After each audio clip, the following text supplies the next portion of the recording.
What am I doing? I'm talking to an empty telephone. I don't understand. Because there was a dead man on the other end of this fucking line.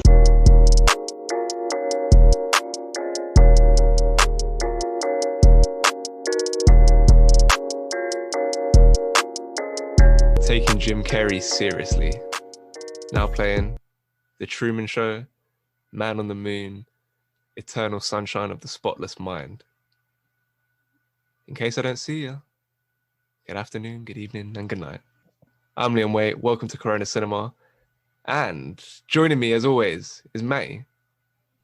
Good afternoon. Ross. Good evening. And Mason. You all right? And we're starting with going in chronological order through these three kind of serious entries into Jim Carrey's filmography. Still a lot of funny stuff in there, but The Truman Show from 1998, the year of my birth. An insurance salesman discovers his whole life is actually a reality TV show.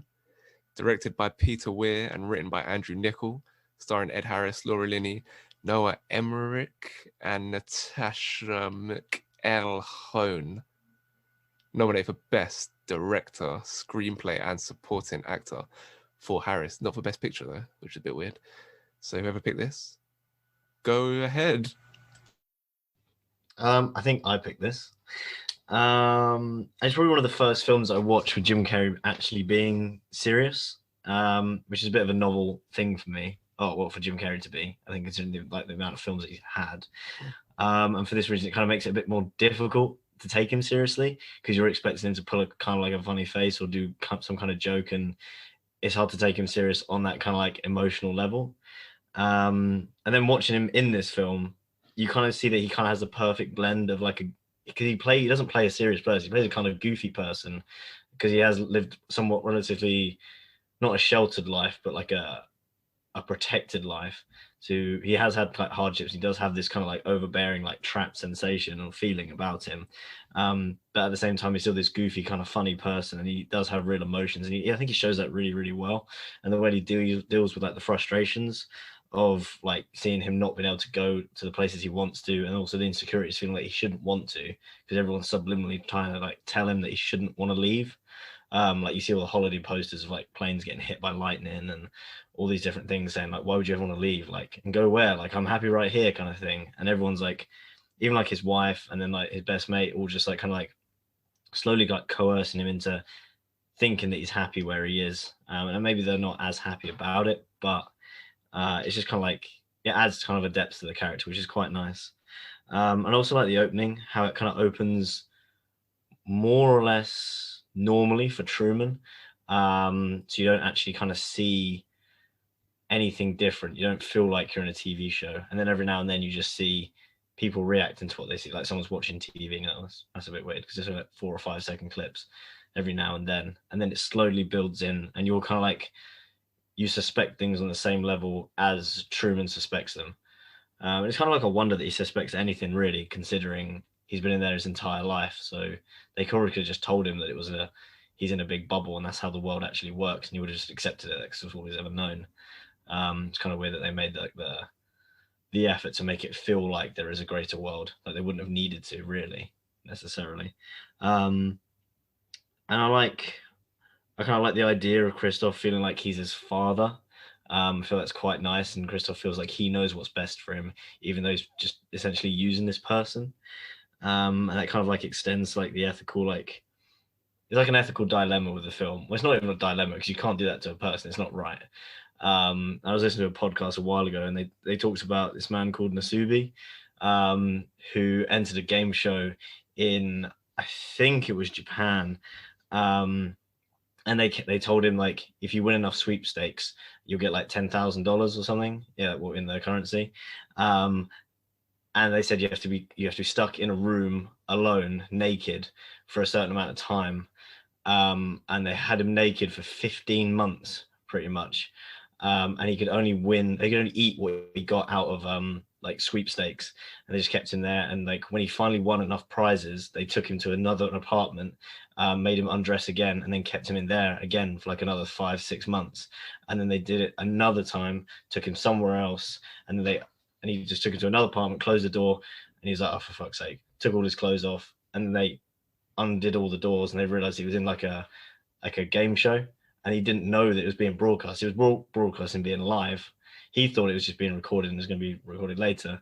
And like he said, he was thankful for the experience, but it's just like, you can't believe like people actually do that kind of shit to people. Obviously, it was true, and it's his whole life, and they nearly kill him like in the sea, which is kind of mad.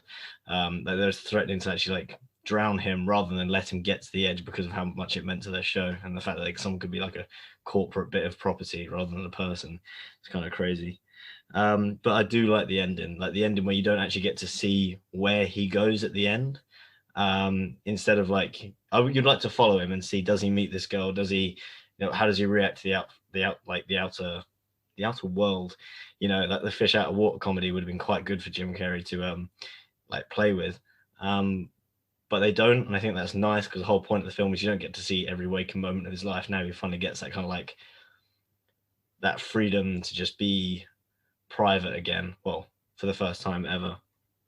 And then the next, like, just like a 2-second like scene, which is perfectly sums up when the two police officers or security guards go, anything else on TV? So even though that was Truman's whole life being devoted and being used for entertainment, as soon as it's over, they're like, okay, cool, what's next? They're not really fussed about it, and they're just using someone's life like that for just rot their minds for a bit, or just to be not so bored while they're at work.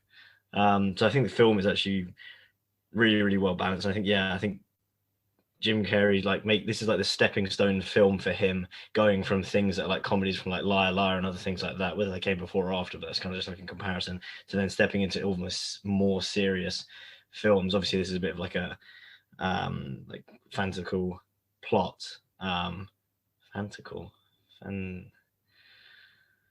it's just a weird kind of like fancy plot, This does like have a nice stepping stone for him to being a bit more of a serious actor, and I'm glad this film did happen to make way for some of the other films he did do. Yeah, it's interesting that you brought up that like example of the Japanese game show, because I think this film's kind of like predicted just how like obscene reality TV and like celebrity culture will go in terms of what they would be prepared to put on TV and prepared to like exploit people, exploit their emotions, whether it's Big Brother or whatever it is. So putting people in these kind of situations for your entertainment. I mean, there's kind of prescient in that way. I think this film, like, obviously an extreme example, but it kind of predicted where that kind of a strand of culture would go. And I found it quite unsettling to watch this time. Like I don't remember like the first two. Like obviously, it's difficult to watch him being exploited, but I don't remember feeling as sorry for him the first two times around. I was more interested in how like kind of fun-ish the concept is and his performance. But this time it's quite unsettling to watch. His performance helps make it more than that. Like you'll get the humor, you get the satire, you get the insight. But it's just kind of disturbing watching this guy be manipulated by so many people, and his whole existence is kind of just a lie, really. So it's kind of like unsettling to watch. I felt. Mason, did you have any kind of similar feelings like watching this Jim Carrey still giving a interesting performance, a lot of fun in the performance, but like his whole world is basically a lie, and you're happy to watch that play out? Yeah, it's weird, like the tonal change that even I experienced myself. Like I'm watching it at first, I'm like, that he's kind of unaware of what's happening, but it kind of seems funny at first, and it's like a joke that you're in on as well, that he just isn't. And then I feel like the moment it starts to sort of, it even feels sad for us as the audience. You're like, oh, this is wrong. Like this is really peak on this guy. Is when he's at the prom and he fancies that girl, and she gets like ushered away. That's when you kind of start to see the lengths that this like production team are actually going to ensure that he's not having any happiness that's outside of the storyline that he's expected to do. So I think for me, yeah, that was the point where I was like, yeah, shame, like this is very peak on this guy. And from then it's just quite sad. Like you said, you kind of want to laugh and stuff, but then you're just feeling so sorry for this guy because he's completely living a lie, and everyone's task whilst they're like interacting with him is to continue this lie. And then like Ross says as well, although sorry, it's mate, it just keeps going further where they're even willing to kill him at the end just to like encapsulate him in this idea. And yeah, it was a bit mad, and it was my first time to watching the film, and I don't know how I kind of was unaware of what was really happening in the film before watching it. Like I feel like this is one of those classic films that everyone would have told me the ending to or even just the whole concept of it. And I'd heard people like make jokes about it and stuff like that, and I knew like to an extent what it was going to be about, but I was quite surprised that it didn't affect my viewing on the film at all, and I still felt like quite shocked at, I guess, like the direction of the film and everything like that. So yeah. I like the idea as well, like how you can often like find yourself thinking, oh, I'm just gonna like move to the other side of the world and do like pursue your dreams in some kind of way, like go explore whatever. But there's always something like anchoring you from doing that. Like you like plan out and then like think about how you can actually like actualize that, whatever it is, whatever thing you want to do. And then it'll be like, oh no, but then I've got to do this. I have to be here with my family or whatever. I've got to pay this bill, whatever, doing stuff like that. So I thought that was like an interesting other thing to have in the film, where he's like, obviously he's being controlled, so it's different, but just having that as like a theme within the film where it's like, yeah, I'm going to go to Fiji, but then, oh, I can't get a flight over there, and I've got to sort this out, sort that out, and it becomes a bit long, and then it just never happens. Well, that was another interesting thing in there. And then the like best place in the world kind of like rhetoric that they use to keep him there, which kind of like echoes stuff that's going on in the real world right now in terms of like, especially like here in America, that kind of like, yeah, we're the greatest country in the world, that kind of idea, like that kind of like nationalism. I thought that also made me feel a bit uncomfortable with the way things are in the world. It's like, yeah, it's the best place. Why would you ever leave? It's the best place in the world, that kind of thing. And also kind of the influence the media can have. Because obviously that's one tool, like Matty said, like they use to ensure he never leaves. And that kind of shows like the power that TV newspapers can have. Because if you have enough of them feeding you one bit of information, you're gonna respond to that, and it's gonna shape your like worldview, which literally Truman is an example of. He feels like, oh no, why would you ever want to leave? You don't need to go anywhere else. It's the best place in the world, and it's encouraged by the various media he's consuming. So I thought that was pretty interesting. But yeah, obviously this is taking Jim Carrey seriously, and this is a more serious role, like we talked about. But you still get a lot of like kind of outrageous comic humor, like particularly like when he goes in the car ride with his wife, I think she's called Meryl, Laura Linney's character. It's like, oh, look, yep, the cars are going to be there. Yep, oh, there was no cars there. Here they are. And like kind of like zany kind of, so you still get that, which is what you associate more with Jim Carrey. Ross, was that something you thought there was like a good balance of like him doing something more serious, but you still get like the classic slapstick, outrageous kind of humor from him as well? Yeah, and I think if you're taking on Jim Carrey on the role, you have to have kind of something there, because he's so good at doing that, and that's classically obviously what we know him as. Obviously, I think his kind of earlier well-known films were like Dumb and Dumber and that kind of stuff. So yeah, it's really nice to have someone who can have that range. And I think, to be honest, before this, if you obviously we're too young to even remember it, not even born yet, but kind of if you were around at that point and you found out that Jim Carrey was going to be in this role where throughout most of the film he's got to be serious and portray emotions, you would have been like, what's a weird choice. But obviously pays off, so that's quite a credit to him there. But yeah, I think, yeah, as I say, you've got to have, because of these roles where, or in this particular role where he is more kind of switching emotions, and I think in this particular role he's been obviously brainwashed his whole life to be a certain way, so he's animated all the time and he acts like a TV character because that's how he's been raised, and I think he does that really well as well. So yeah, I think although it would have been a weird role at first for him, he was the great choice for this because of that. Matty, I feel like you'll appreciate this. I can't think of another example, but you know, in movies where like the character's got like a limited space of like a short space of time to explain something, and they don't deliver it in like a succinct way. Like when she's on the beach and she's got to tell him that he's the star of a TV show and his whole life is a TV show, instead of just saying you're picked from birth to star in a TV show, it's like they're onto us. Like, and these kind of like cryptic messages. You could have easily just in that moment, I know you're under pressure, you could have thought of a more concise and like informative description of Truman's situation to give to him, so you can actually understand what's going on. That's one thing I've had to be annoyed. I feel like that's something that would irk you as well. Yeah, when I was watching it, she just wasn't using her words at all. Like, she'd already taken the trouble to be there. So when the dude who was supposedly her dad turned up to take her away, she was like, "Oh no, no, please don't take me away." He literally had like one hand on her back, just guided her towards the car, and she was like, "No, no, no," but was just, and then just got into the car. Door wasn't locked, and then she's just like, "Oh no, what are you doing?" And like, no one's keeping you in the car. You might as well just get out of the car and just like at least explain to Truman, like, just stay there. Like, that was probably a weak part of the film for me.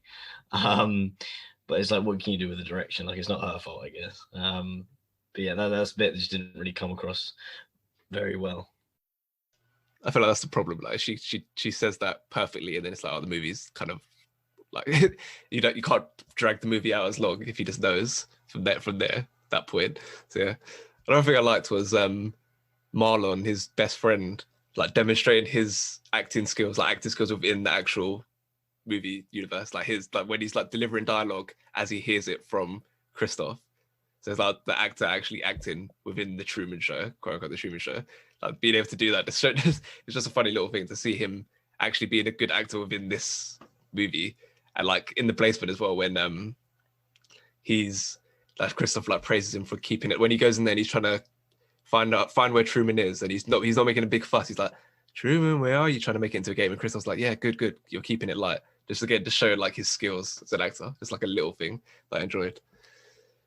Okay, let's get some ratings. I'll start with Matty. As strong as the film was, I'd probably still give it a 7.3. Just because it's slightly not on average with everything else that we watch on the podcast. Ross. I really like this film. I a while ago, I watched it ages ago, and it used to be my favorite film then. But ever since I've watched more stuff, it's kind of fallen down the ranks. But I still really like it. I still think it's a very strong film. I think I'll go 8.3. Mason. Yeah, I mean, it was my first time watching it, and I enjoyed it a lot, and I can see why it is kind of classed as one of those films that you do need to watch. So I gave it an 8. I'll give it an 8.2. Moving on to Man on the Moon from 1999, the life and career of legendary comedian Andy Kaufman, directed by Milos Forman, written by Scott Alexander and Larry Karaszewski, starring Danny DeVito as well as Jim Carrey, obviously. Yeah, but I feel like I realized I didn't say the cast for the first one, did I? Yeah, I did. But yeah, Danny DeVito. Not a mess. Courtney Love's in this as well. Didn't write many people down. No Oscars for this one, but he did win the Golden Globe for the second year in a row.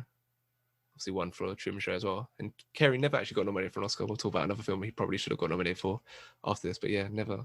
Maybe he will have another one in his later career, do some more serious roles. But yeah, whoever picked this, hi. So because we chose serious roles with Jim Carrey, we was a bit limited, I think, to what I could actually pick after the other two films were picked this week. So to be honest, I'd never heard of this film. I've never heard of Andy Kaufman either. But I was like, oh, yeah, go on, we'll give it a go. I'm sure I'll like it. And I was quite surprised. I really enjoyed it. And another thing, it was so random, it was on iPlayer this week. Like a film I've literally never heard of, just randomly on like a free streaming service. But yeah, this film, I did enjoy it. I don't know, there's quite a lot that I enjoyed about it. I think when you have these like biopics, I never really seem to enjoy them that much. I feel like they're kind of limited in how creative they can be because they have to stick loosely to the truth, and especially say if it's like someone who's dead, and especially when the audience knows quite clearly who this character is, they have more of like an obligation to make it as real as possible. Like they could have made complete liars about Andy Kaufman for us, and we'd have been like, yeah, cool. Like, I don't know if you guys knew who he was, but like we would have believed it. But obviously back then when the film was released, people would have known who he was. So yeah, they have to kind of stick to the truth. But as biopics go, I did quite enjoy it. I found myself laughing when I was like, it's just weird. Like when you watch his comedy, I felt like I was literally like the audience. Like I felt like you respond to his comedy, especially the first time, in the same pace as the audience, where you're kind of laughing at him. You're like, he's so strange, man. I don't get it. But then you kind of see the bigger picture of his jokes and the way they sort of transform into like how he says that you kind of need to go on a journey with him, and he wants you to hate him and then laugh and have a memory about it. And I think that does work. And I think especially the further you get into the film, I feel like the audience is sort of represented by Danny DeVito's character, because we start to laugh at certain things halfway through the film because we're like, oh, here we go. It's like, this is typically him. Whereas people on set, and they just don't understand. They're kind of where we were at the beginning of the film, trying to understand his sort of process and his sort of like genius.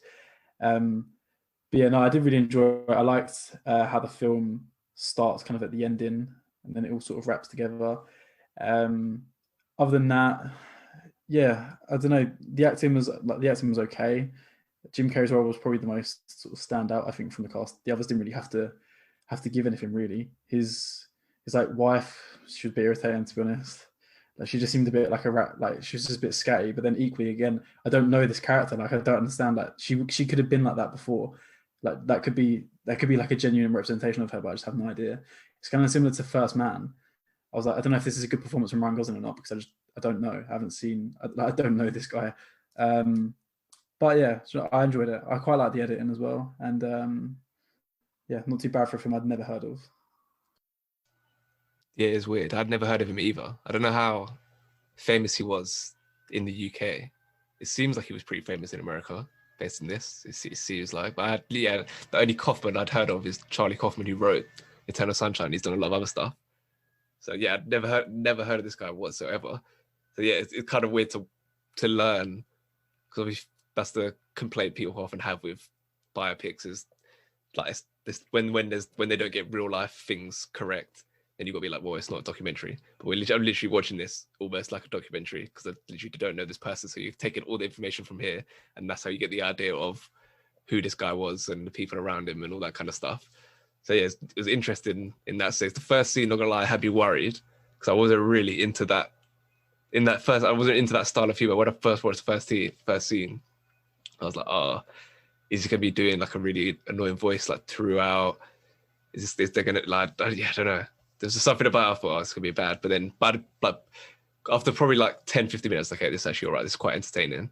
Not what I was expecting from that opening. And obviously, Jim Carrey is the main draw. It's kind of, that's the big thing of his movie. If his performance doesn't work, it doesn't really work as a film. And like me and Ross watched that Netflix documentary from a few years ago, where it's basically footage that he had people record him during the production of this film, then didn't release any of those tapes, just had them stored, and then finally put it together for this Netflix doc a few years ago to highlight his commitment to playing the role, like the method acting style. But I'm guessing it's unlike anything else he had done, and anything that he's done since, in terms of that like intensity and commitment to the character.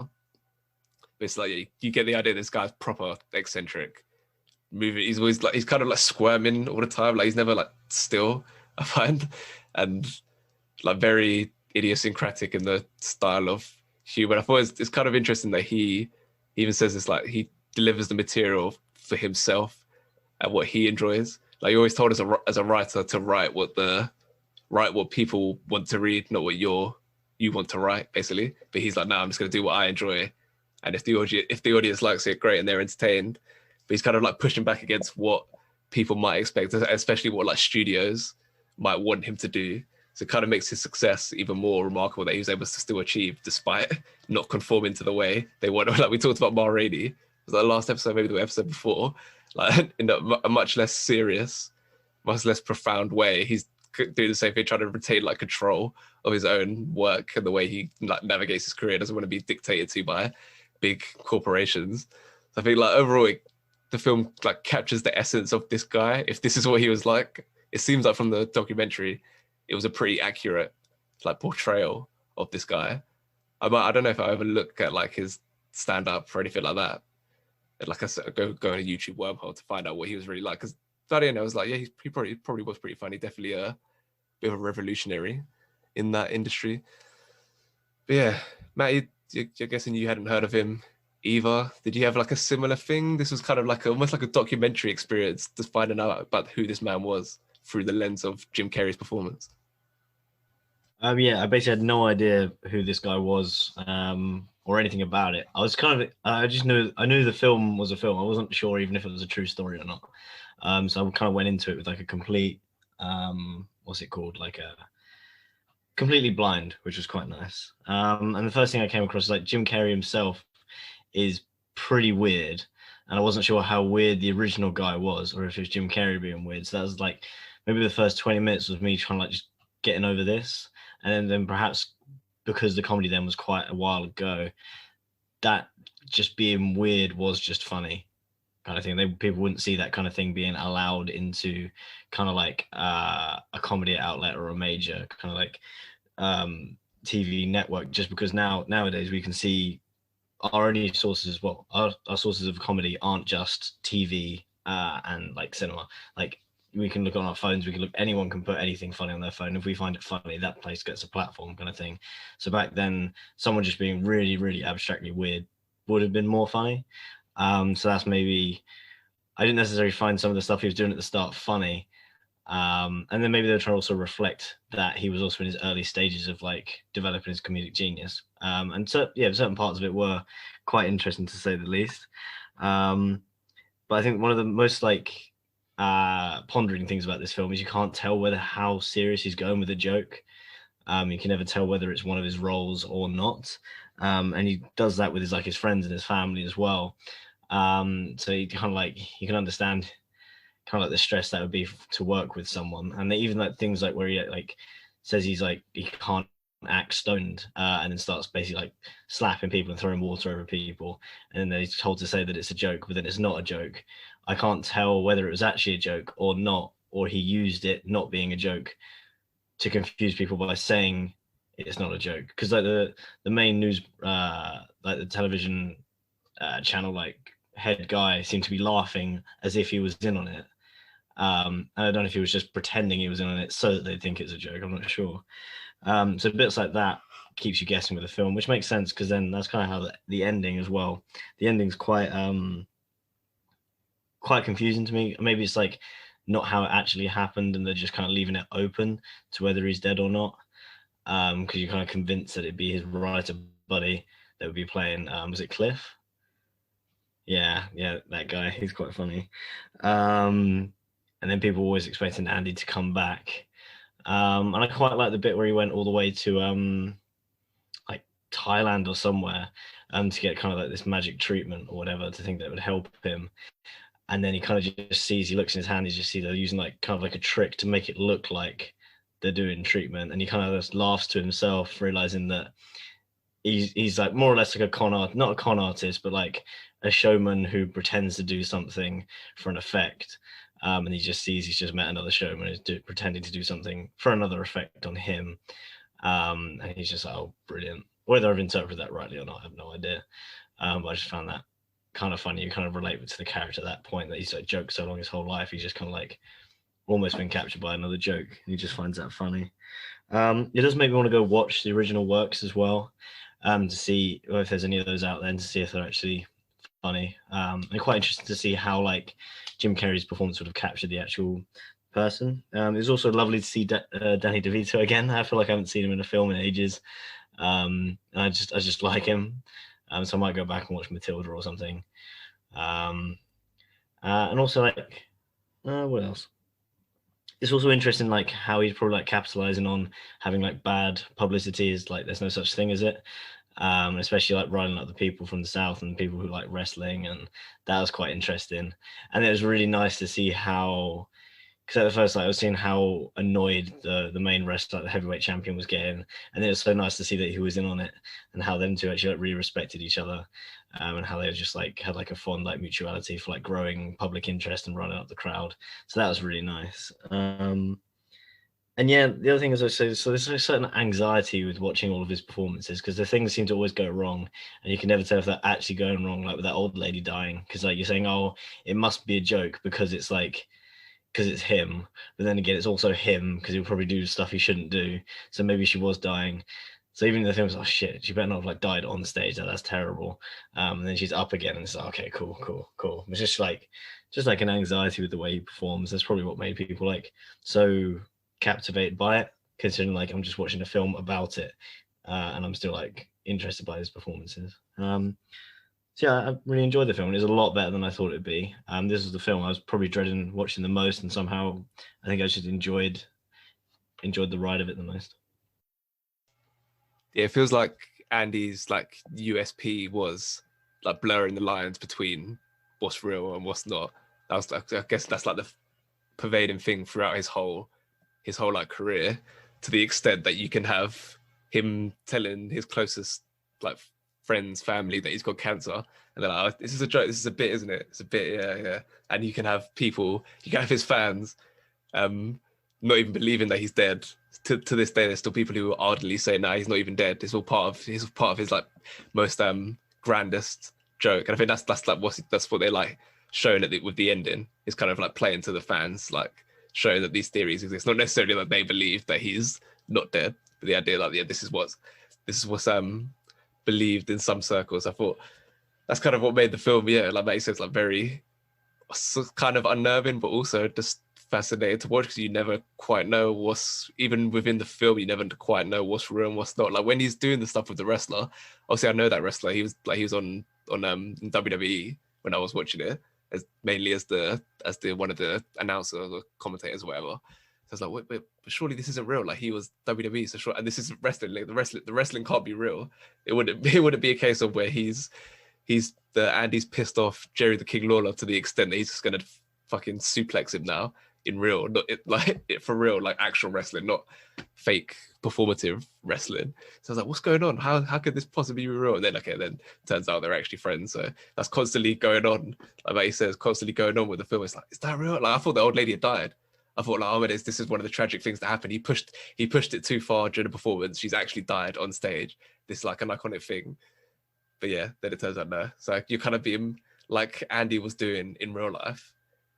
Jim Carrey's doing to you now in the film, like kind of playing with what you imagine to be real. So I thought, yeah, very interesting in that way. Ross, is that something that you found to be quite a fascinating aspect of watching this film, not knowing what joke is real, what joke isn't?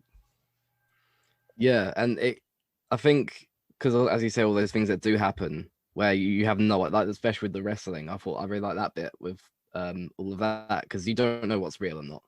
And it's quite like when he's planning with the girl that it's the setup for the wrestling, then Jerry the King Lawler comes along and he starts doing it, like, oh fuck, he's just told everyone that it's fake, but it turns out that was all planned behind the girl's back or whatever. And it's really fascinating, but it also gives the effects in the film where by the end or near the end, where he's telling his girlfriend and closest friends or whatnot that he does have cancer. They don't know whether to take it seriously or not, and you actually feel quite sorry for him. But I did anyway. It's quite emotional because no one believes him. And yeah, it is quite funny though. Like he probably is dead now, but it's just, it would be so him. It would be so him to not be dead and just come out like next year or something and be alive. Because there's been multiple people saying it. I don't know whether it's a publicity thing or not, but it'd be classic him. But yeah, I think I found this film even more interesting. You mentioned we watched the documentary. The documentary is really interesting because it's people from that documentary, from what I've seen, people on set and people on set and his friends and family and stuff felt like they were actually watching him. And Jim Carrey himself, I don't know whether he was just saying this or whether he actually did feel like that, felt he was basically possessed by Andy, and he was controlling his body and stuff, and that's why he was acting like him all the time and kind of being like, you're either talking to Jim, Andy, or Tony. And he stays in that character like when as soon as he wakes up in the morning. So I found that really interesting as well. And like Mason, you said that you found the girlfriend really annoying, but then the real life girlfriend, she was like, it's like watching me.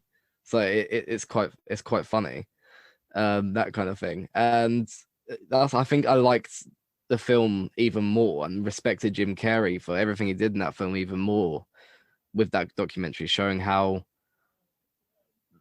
well he actually portrayed him. And when you watch clips back and stuff, he actually was like that. And yeah, I agree with what you said, Leon, about at the start, that first like 5 minutes or so where he's just in the black background talking to the camera.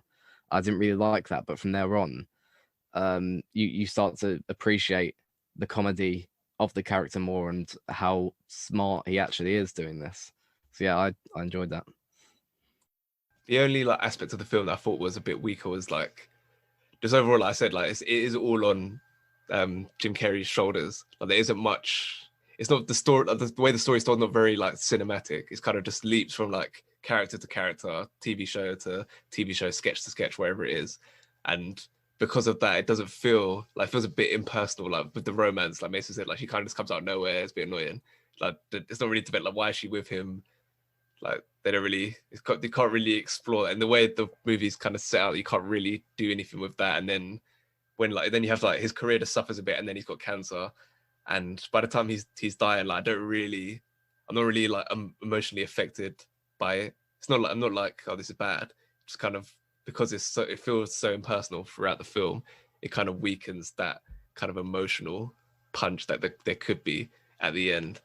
So that's not the only real thing, but overall, it's a really interesting film. It kind of, I guess, it sets out what it was trying to do in terms of capturing what this guy was like, and it seems like Ross says, like based on the documentary, it seems like that's what they were able to accomplish. So yeah, a bit of an interesting one. No, it failed at the box office, I know.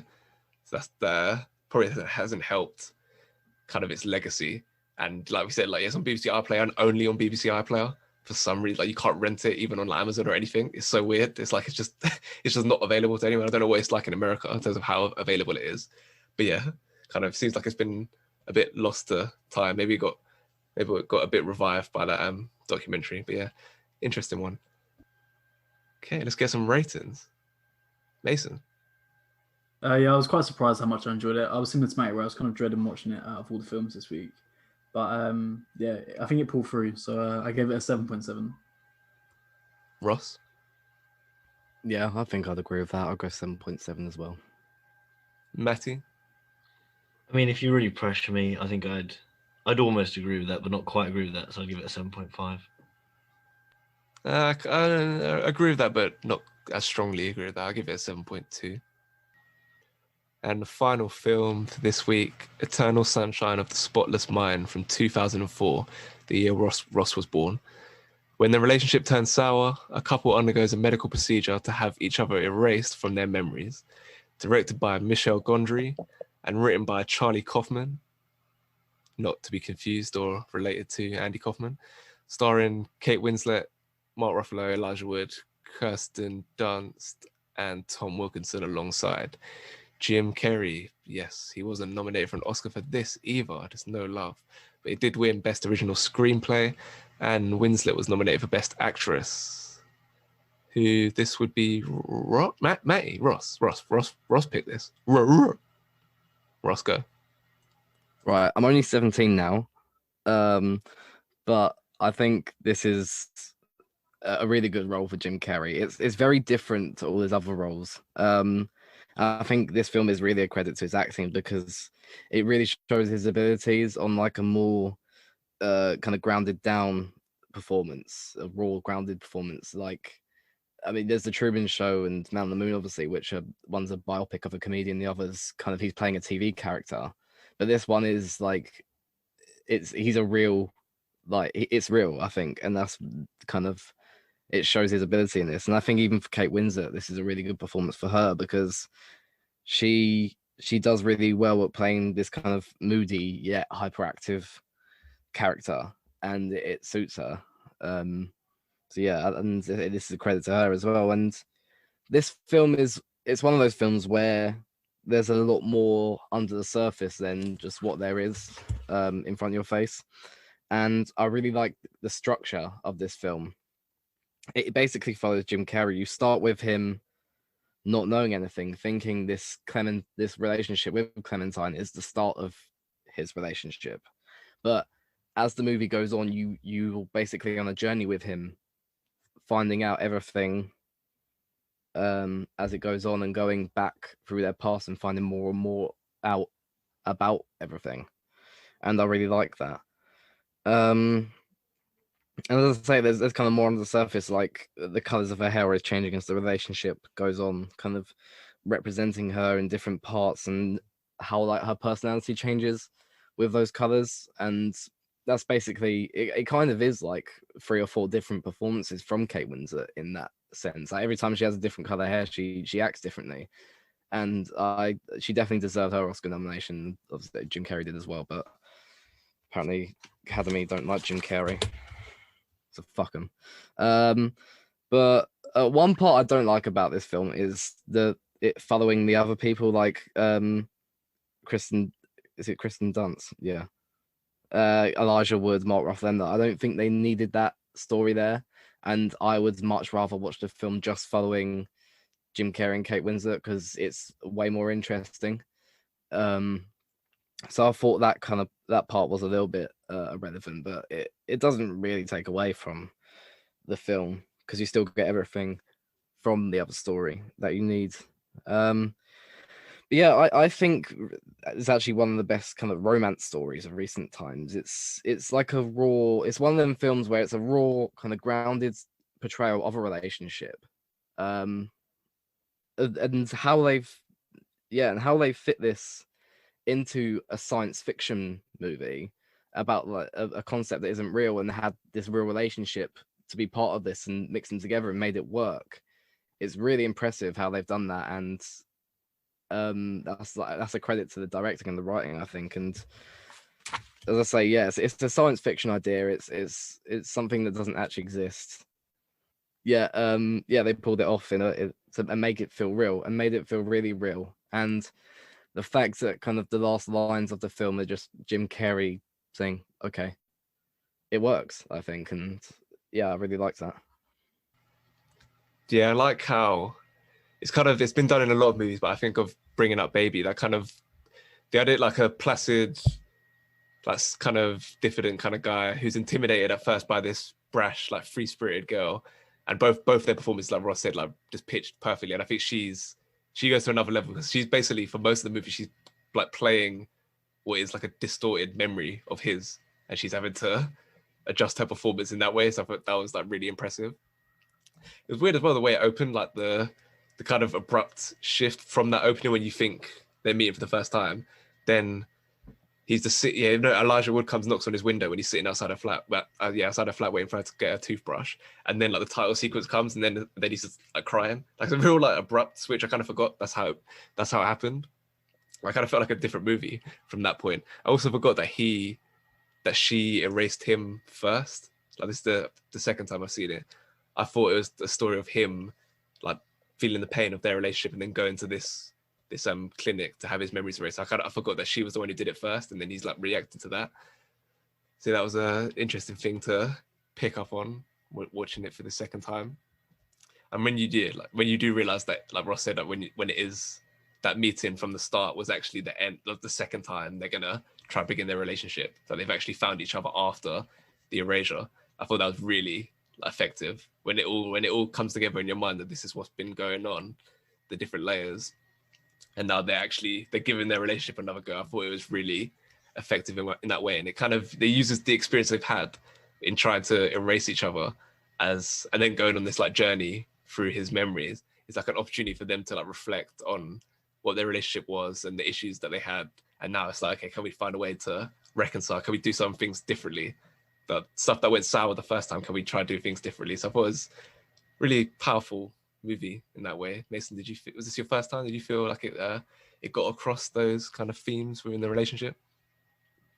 Yeah, definitely. Yeah, like it was my first time watching it, and I think, like you said, the whole thing is just this journey of their relationship, and I felt like the pacing of the film really helped get across this entire storyline of their time together within like a fairly short amount of time as well. And the way it's all just kind of set out, and the way that, kind of like Ross said, it's nice that it isn't just this perfect relationship. It is, like you said, it's probably a more realistic portrayal of what relationships actually are. So to be honest, it's quite refreshing to see something a bit more,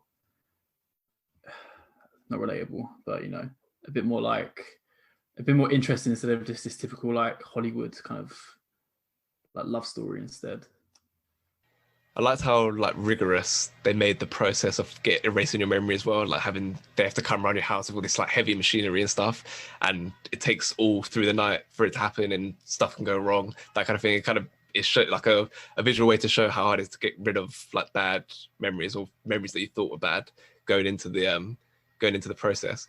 And like the idea of learning to accept some of those like depressing memories, if it's because like that's kind of like the cost for some of your more like precious and like happy stuff. Because he was realizing, oh my god, we had some really good times together, even though it was a bit shit by the end, and some stuff really got you down.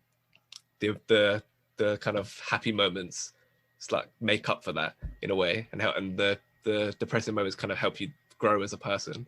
I thought that was kind of an interesting message to go about, and even on her as well, like the erasing the memories has kind of a destabilizing effect on her character.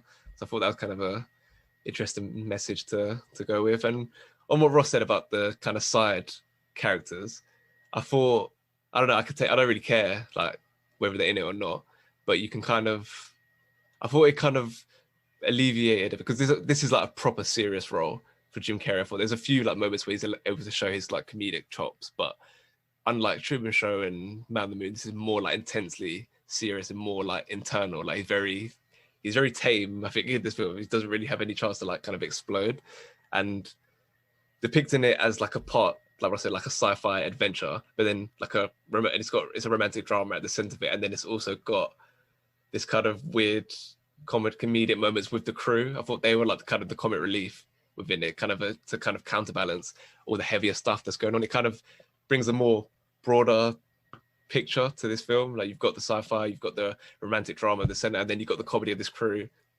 when stuff is all going down. Like the thing with Kirsten Dunst where she's sitting in the chair after she was just smoking weed. She's like, half baked. Hey, yeah, sounds good. Like that kind of stuff. I thought that was like a nice little way to relieve some of the more intense themes at work in this film. Ross, you got any response to that in terms of using those side characters in the film? I mean, as I said, like I said earlier, personally, I think it kind of takes me away from the story a little bit. I can see the comic relief there and why they did that, but I think personally, I would just prefer to follow these two characters and their relationship and how, because it in a way takes you away from the story and kind of you focusing on Jim Carrey a bit, because they're not really relevant to that story at all, apart from the people they're the people that are doing the procedure. Like even if they are there for comic relief, they have their own drama there where his wife comes along and Kirsten Dunst is getting upset and then she leaves at the end. It's kind of, they don't, if they are going to use these characters for comic relief, they don't need that dramatization there within their storyline as well. I think I didn't mind it as much until that kind of drama happened between them. Like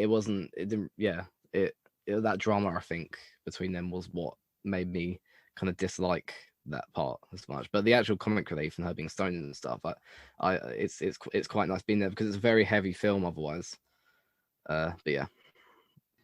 And Matty, beyond the kind of like emotional themes and stuff going on with the relationship, I thought it was quite just a fun kind of adventure movie at times. Like him like going through all his memories, and then at one point he realizes he doesn't want to go through this procedure anymore. So it's like, okay, how do I stop it? What do I do? You got to find a solution. And that bit when he's like he's trying to hide Clementine, so he's trying to find like the most kind of obscure memories or the worst memories to hide her in. There's kind of that element to the story as well. So do you think it was a fun adventure going on this journey? Yeah, well, more like a fun kind of nightmare kind of thing, because I think the way he goes through all it is a thought process. The way the film goes through, it's like non-linear, kind of like just like a feeling or a memory of a relationship, and it does really well to go through those scenes. How he'll be like in the library and then walk through one door and then he's at a different house. Like all the scene changes were really nice in that, and how it goes from being normal conversations to becoming distorted to becoming kind of scary. He kind of loses himself and then finds himself again. And how it's kind of a bit trippy. Like it does feel like a dream. And then this is balanced really well with like them being on the outside trying to erase his memories around the room while he's in the bed, and then you can hear what they do in the room affects him in the dream, kind of thing. Like the same way like when you you hear a ringing while you're dreaming, and you think it's like someone's fucking playing a song or something, and you realize it's a phone ringing, and then you wake up and it's a phone ringing. That kind of thing. It captures these elements quite well, and it's like it's really well balanced. And again, with the beginning opening up, actually being further towards the end, and kind of you making those jumps, you make assumptions that has already happened. It's something that hasn't happened yet. That kind of storytelling is really nice because you kind of discover, as Ross was saying, you discover things alongside him as he does, and that kind of makes better for like relatedness to the character. And it's kind of like the cast as well is really interesting. I mean, apart from like Jim Carrey as well, obviously like being the star of this podcast so far. You have like Kate Winslet, Mark Ruffalo as well. Seeing like an early role for him as well is quite nice. And Elijah Wood as well, playing this kind of like almost sleazy little person, and seeing him trying to force a relationship through the ashes of the old one, and see how that doesn't work, and it's just not healthy and it's not genuine. And also it's not good for her character either, the way she reacts to it and having this void of something that she thinks she should have had. It kind of just shows that this technology probably is something we shouldn't have, even if we can have it. And then Mary Jane, or whatever her name is, one from Spider-Man. Her character, I think her character is probably the most selfish character in the whole thing, because she has like a bad experience with it. So she tries to just out everyone else's memories with just one letter and their recording, which kind of make that would just leave you with more questions and answers, because some people are probably going on quite well without this. So let's say like you had like a loved one that died, or I don't know, a bad incident, you know, like say you've been mugged or something, and it just left you like scared to go outside to the point you had like PTSD, and you think, you know, I want to forget that, you know, and it lets you forget that, and then you get like a letter through the post of you being like really scared on a recording like this. She just took it on herself to decide that everyone else would be better off if they knew whatever trauma they tried to forget. I mean, I know the message probably is past traumas and things that are painful are good because they help you grow as a person. Maybe they scar you a bit, but it's like you kind of build off those experiences, and you know what not to do and what to do. And like knowing you can be that sad shows that you have been that happy before, and it gives you something to build towards again. But yeah, she's a bit selfish anyway. I don't really care about that. I don't really care for it. And also, I think this technology, well, this whole film is a good film, but I think James Blunt just stole it for a music video for like OK or whatever it was. So he's a bit lazy, I think. But yeah, I like the plot because it's kind of like it's very slow but well developed. Each character, like, it kind of builds into their motives, and you kind of get more of a, not a linear sense for how things happened, but a feeling of how everyone interprets what goes on.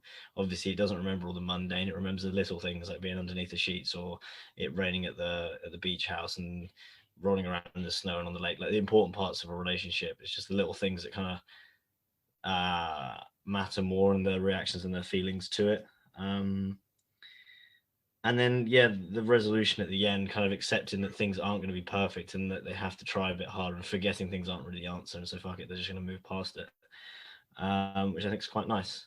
And maybe it won't work out again, but they're like, fuck it, it's worth it for the good parts, and just seeing what's going to happen. So quite a nice, like, kind of enlightening film. Yeah, I like it. Good film. You can go back to your James Blunt music videos now. I wonder how successful this company is. Like, do you think they have like multiple surgeries around the country, and like they've got a marketing team that's like showing people, yeah, this you can erase your bad memories, that kind of thing. Like, are they making money out of this? Like, I'm curious, because obviously I don't know if it's like if yeah, I don't know.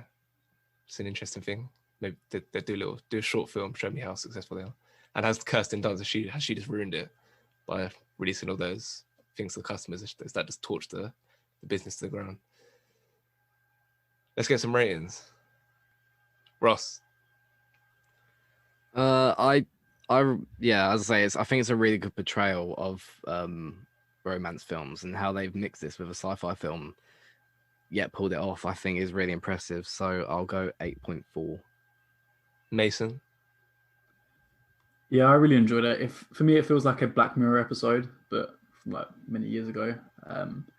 Yeah, no, I really enjoyed it. I gave it an 8.2. Matty. I feel like I've messed up my ratings this week. I might want to re-rate everything. I feel like I've done anything too low. I'll give it a 7.9, but I might go back and change my other two in the interlude. Yeah, 7.9. Ooh, I rate it a lot higher than everyone else. 8.5. Okay, now let's head over to the bottom right corner of my Zoom for Ross's ratings. Hello, Leon, in the top left there. In so this week, in terms of this week's rankings, with a 7.5, we have Man on the Moon. In second, in second with an 8.1, we have The Truman Show, and in first with an 8.3, we have Eternal Sunshine of the Spotless Mind. In terms of our overall rankings, that puts Man on the Moon on just below Tenet and a little bit above The Wicker Man at 77th. The Truman Show goes to 41st, on par with the rest of that and Before Midnight. And Eternal Sunshine of the Spotless Mind into 29th, on par with Marriage Story, another kind of similar grounded, raw relationship performance there. So kind of goes hand in hand there. So yeah. Thanks, Ross. Okay, let's do actor of actor of the week. Maybe it might be Jim Carrey for you. Maybe you might want to pick someone else, a supporting member of any of the 3 films that he starred in this week. May. I'd like to choose Danny DeVito because I just want him to be in my life more. I feel like he's just like the perfect like uncle or just like anything ever really. Lover, whatever you wanted him to be, he'd just be really good at it. I mean, yeah, obviously it's Jim Carrey as well. Like, what can you choose? Actually, no, Kate Winslet as well. There's a few people that are quite close to my heart this week, but yeah, Danny DeVito. Going to Mason. I went for Ed Harris. I was saying it to Leon a minute ago. He's just so funny to me in the Truman Show. Like I was saying to Leon, he really is just like a visionary. He's just so jokes the way like he's perfectly portrays this guy. He probably went to like some London school of like filming or some bullshit and just thinks he's so creative. And yeah, I feel like he got that character like down to a T. I'll just throw it over to Ross. Oh, good catch, Ross. So I just went with Jim Carrey. I think all 3 of these films he plays the role so well, and he's been in 3 films this week, obviously, and there's not really many ways you can fault the performance in any 3 of them. So I thought I just kind of had to go with him. Yeah, I actually really like Jim Carrey as an actor when like obviously it's like comic performances, but when he like tones it down a bit, I still think even like something like Yes Man, which is not like an amazing film, he's still like really solid romantic lead as well. But yeah, I reckon Kate Winslet's performance is probably like out of all the performances on show, her performance is probably like the high. If I was rating out of 10, it'd probably be the highest for her. She's really good in there. Eternal Sunshine. Okay, and speaking of Eternal Sunshine, the special category for this week is erase a moment from your life. Mason. Brexit. I think if I could just pretend it never happened, if I could just erase the word, everything, day back to 2016, I feel like I'd be a happier person. So yeah. To be fair, it's like you're in a relationship with Brexit, so you just get rid of her, get all memories of her. Yeah. Ross. So a few years back, after Alex Ferguson retired from Manchester United, they appointed David Moyes, and there's like an 12-month period there where David Moyes was Manchester United manager, and I wanted to die, so I think I'll erase that period from my memory. And Matty? I'd like to erase the 8th of December 2018. It was a day like many other. I was in uni at the time. My brother had come up to visit. And something that happened, so we're like, you know what, we're gonna go to the cinema. So we went to the cinema. And there's a film that we wanted to see for a very long time. Mortal Engines. So yeah, Peter Jackson apparently been writing this since 2009. So I was like, fair enough, it must be pretty good if he takes that long to, write something. And I mean, look what he did with the Lord of the Rings, one of the best screenplay adaptions, It's really good. It's supposed to be really good. So I was like, sweet. Hobbit kind of botched it a bit, too much CGI, but we'll let him have it. Kind of tilted the motives of the dwarves as well, but I'll let it slide. Still enjoyable films. So I thought Mortal Engines can't really go wrong because it's a teenager's novel. And it was just diarrhea. It was just pure diarrhea. Like it just didn't. It was awful. It was genuinely terrible. I don't understand how they could make. I don't know. I think if you drew it in crayon, it would have been better. I don't understand. So yeah, I want to take that back because every day I think back to that day. I wake up in like hot sweats and I just can't. I can't unsee what I saw. I can't believe it happened. I want to extend my apologies to Christopher Reeve. Like that was no way to just destroy like one of the greatest fictional worlds ever made. And now it's dead. It is completely dead. Now everyone thinks it's bad, and I just get really, really sad sometimes, and I can't undo it, and there's nothing I can do about it. And I've got tears in my eyes right now thinking about it. So it is what it is. It is what it is. I just need a hug. But other than that, it's fine, and I want to forget everything. Go listen to some James Blunt to soothe the pain. Is it me? Yeah. Everyone knows, yeah, it's me. That speaker that we had in work experience week in year 10 or year 11, and he was just the most excruciating presenter, guest speaker of my life. I didn't know you could be that bad as a guest speaker. It was just so painful. It was the enthusiasm of his performance when it was just everything that he was saying was just utter shite. But it was the enthusiasm he was delivering with. He was so happy with himself, and he didn't understand. When people were laughing at him, he didn't really understand. So that just made me really sad. So when we came out of the room, sat in the hall, and I was just bummed out by this guy. I was thinking that this is his life. He does this at schools every day. They're laughing at him. He doesn't realize that he thinks he's making a difference. Yeah, that was I don't know what he's doing now. That his girlfriend doesn't like. His mum's not proud of it. I don't know. The Irish was the Pop Vinyl Award, Ross. So you can get the Moments Pop Vinyl. So like I don't know, I've got this one here. It's got Luke and Vader like fighting, and the Moments. I thought a really cool one would be Truman standing at his door, like he says his famous quote, "Good afternoon, good evening, good night," just standing like with his arm out, just saying that. I thought that would be a pretty cool one to have. I just went for Clementine in like that orange jumper. Don't know what color hair. Blue, yeah, green. No. Maybe blue. I reckon blue is probably the favorite. Okay, that's it for this week at LeonWait98, coronacinemapodcast.wordpress.com, Spotify, Google, Stitcher, Podbean. Next fortnight, we are doing movies about movies. Tropic Thunder, The Artist, The Life Aquatic with Steve Zissou. Until then, go well. Cheers. Cheers. Mason, I can't hear you wave.